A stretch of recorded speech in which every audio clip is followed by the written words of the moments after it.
ओम नमः शिवाय। सभी भक्तों को जय श्री राम। आपने कई बार ऐसा देखा होगा कि आपने माई मदानंद को, बड़ी माई को अनेकों बार बच्ची दे दी। अनेकों बार उनका जो सामान है आपने बच्ची कर ली, किंतु फिर भी आप जहाँ पर भी जाकर जिस भी भगत या कोई तांत्रिक को जाकर आप जब दिखाते हैं तो आपके घर में एक समस्या निकलती है कि भाई आपके घर में आपने बच्ची बोली हुई है, बड़ी माई की बच्ची बोली हुई है और वो आपकी रुकी हुई है, या आपने दी, वो कहेंगे कि आपकी लगी नहीं है। आपने बच्ची दी, वो आपकी लगी नहीं है। तो ऐसा क्या कारण है कि बच्ची भी दे दी और देने के बाद भी वो क्यों नहीं लगती? बच्ची आपने करी तो वो लगी क्यों नहीं, इसका क्या कारण होता है? ये समस्या मैंने अपने पास आने वाले व्यक्तियों में से ज़्यादातर लोगों के साथ में यही समस्या देखी कि वो ज़्यादातर उनके साथ में ऐसा ही होता है। उन्होंने पैसे भी लगा लिए, समय भी लगा निकाला और सामान भी बनाया, सारा कार्य किया, परंतु उनका कार्य सिद्ध नहीं हुआ। उन्हें किसी कार्य के लिए बच्ची बोली हुई थी, वो कार्य उनका सिद्ध हो गया, परंतु माई उनको बार-बार फिर भी परेशान करती रही। क्यों करती रही? क्योंकि उन्होंने जो बच्ची दी थी वो उनकी लगी नहीं। उनकी वो माता को कबूल नहीं हुई। अब कबूल क्यों नहीं हुई, इसका भी कारण है। वो क्या कारण है आप समझ लीजिए। सर्वप्रथम तो जहां पर आप बच्ची करा रहे हैं, जिस व्यक्ति से करा रहे हैं, जिस भगत से करा रहे हैं, या जिस जमादार से करा रहे हैं, जिस वाल्मीकि से करा रहे हैं, वे आपके साथ छल करते हैं। वे छल कैसे करते हैं? मैं हमेशा बच्ची देने के पक्ष में, हमेशा कान कतरने के पक्ष में होता हूँ। कभी भी बच्ची को पट करने के पक्ष में कभी नहीं होता, क्योंकि मैं मानता हूँ किसी का प्राण हरने का इंसान को कोई हक नहीं है। हर चीज का हर देवता ने एक उपाय दिया हुआ है, उसका एक तरीका दिया हुआ है। जैसे आप कालखा, यदि आपके पास निकल आ रही है, कालखा का आपको सामान देना पड़े और वो बकरा मांगती है, तो बकरे की जगह आप उसकी मीट की दुकान पर जाइए और वहां से कलेजी ले आइए, उससे ही आपका बकरा देने के समान ही हो जाएगा। तो आप उस जीव की हत्या करने से बच जाओगे। क्योंकि आज के समय में ऐसी बहुत बड़ी समस्या हो गई कि ये सामान पहले दिए जाते थे, बहुत जगह हुआ करती थी, परंतु आज इन चीज़ों को देने के लिए जगह पर्याप्त नहीं है। उचित समय, उचित स्थान नहीं है। तो इसलिए उसका प्रतिबिंब, उसका लघु रूप एक ईश्वर ने या उन शक्तियों ने हमें दिया हुआ है, जिसके माध्यम से हम देखकर उनको, उससे आशीर्वाद, उनका जो हम सम्मान देना चाहते हैं, उस सम्मान से हम मुक्त हो सकते हैं और उनका आशीर्वाद ले सकते हैं। तो कहने का तात्पर्य ये है कि मैं कान कतरवाने के पक्ष में होता हूँ। तो भंगी या जो भक्त या जो तांत्रिक जिससे आप बच्ची करा रहे हो, बच्ची चढ़वा रहे हो माता को, वो क्या करते हैं? वो करते ऐसे हैं कि बच्ची, मान लिया एक व्यक्ति उनके पास आया, उसने कहा कि भाई मुझे बच्ची चढ़ानी है, मुझे बच्ची करानी है, तो वो क्या करेंगे?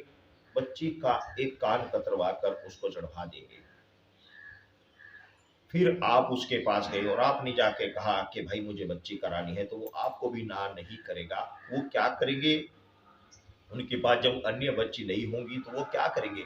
आपको धोखे में रखकर उसी बच्ची को पलट कर, एक बार एक व्यक्ति से इस कान को चढ़ा दिया, आपके सामने पलट कर वो इस साइड से बच्ची को लेटा देंगे और आपके हाथ से ये कान कटवा देंगे। परंतु प्रसाद चढ़ाने की जल्दी में आप ये देखना ही नहीं चाहते, या आप देख ही नहीं पाते, या अब वो आपको दिखाना ही नहीं चाहते कि ये बच्ची ऑलरेडी पहले ही चढ़ी हुई है। क्यों? क्योंकि उन्हें पता है यदि इसने ये देख लिया कि ये बच्ची ऑलरेडी पहले ही चढ़ी हुई है, तो आप उस बच्ची को, उसको तुरंत मना कर दोगे कि ये बच्ची तो चढ़ी हुई है। तो इसलिए वो छिपा कर आपको दूसरी साइड से उस बच्ची को आपसे चढ़वा देंगे, और होगा ये कि वो बच्ची तो ऑलरेडी पहले ही चढ़ी हुई थी, आपके पैसे लग जाएंगे और वो बच्ची आपकी नहीं लगेगी। पहला कारण। अब दूसरा कारण क्या होता है? दूसरा कारण ये होता है कि ज़्यादातर भक्त लोग, ज़्यादातर जमादार लोग क्या करते हैं कि वो माई को बच्ची की जगह व्यक्ति, उस जो बच्ची देने वाला व्यक्ति है उससे बच्चा चढ़वा देते हैं। बच्चा यानी सुअर चढ़वा देते हैं, यानी मेल, यानी कि पुरुष, यानी कि सुअर चढ़वा देते हैं। देना होता है बच्ची और वो आपसे बच्चा चढ़वा देते हैं, तो बच्चा चढ़वाने से वो लगता नहीं है, क्योंकि माई मदर बड़ी माई की हमेशा बच्ची चढ़ाई जाती है। और यदि कहीं कुछ परिवारों में बच्चा चढ़ाया भी जाता है तो कलवा पवन का चढ़ाया जाता है या माई बसंती का चढ़ाया जाता है, परंतु बड़ी माई, माई मदन की बच्ची चढ़ाई जाती है। और वो आपसे धोखे से, जल्दबाजी में आपसे बच्चा चढ़वा देंगे, क्योंकि आपका उस चीज पर ध्यान जाएगा ही नहीं। उसकी टांगों को वो दबा के रखेंगे और ऊपर से उसके दोनों पाँव को पकड़ कर नीचे लेटा देंगे, आपसे कान कटवा देंगे और चढ़वा देंगे। परंतु आप तो सोचोगे कि भाई मैंने पैसा सारा प्रसाद भी किया, पैसा भी लगाया, समय भी निकाला और उसके बावजूद मेरा कार्य बिल्कुल फिट और बिल्कुल सही हो गया। परंतु कुछ समय बाद जब आपके घर में समस्या ज्यों की त्यों बने रहेगी, तब आप भागोगे, किसी तांत्रिक के पास, किसी भगत के पास जाओगे, और जब आपको पता लगेगा कि हमने जो बच्ची दी थी वो लगी नहीं। अब यदि आप उस व्यक्ति को कहोगे जिसने आपकी बच्ची दिलवाई थी, तो वो कहेगा कि इसमें गलती आपकी कोई कमी रही होगी या आपकी कोई त्रुटि रही होगी, मैंने तो सही सामान सही तरीके से करवाया था। वो उल्टा आपको ही दोषी ठहरा देगा।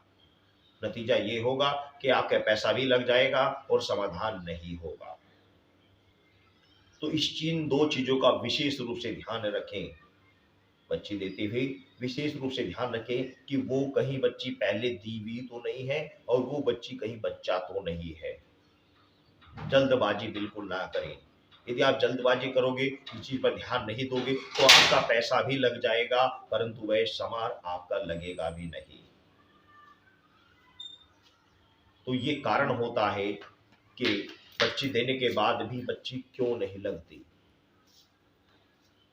आशा करता हूं मैं जो समझाना आपको चाह रहा हूं आप समझ गए होंगे। नेक्स्ट ऐसी ही सच्ची वार्ता के साथ आपके सामने प्रस्तुत होगा। तब तक सभी भक्तों को जय श्री राम। आपसे बारंबार विनती है कि यदि आप मेरे से कुछ भी ज्ञान प्राप्त कर रहे हैं तो आप इस चैनल को सब्सक्राइब अवश्य कर लें। बस यही हमारे लिए आपकी तरफ से दक्षिणा होगी। सभी भक्तों को जय श्री राम, जय माता।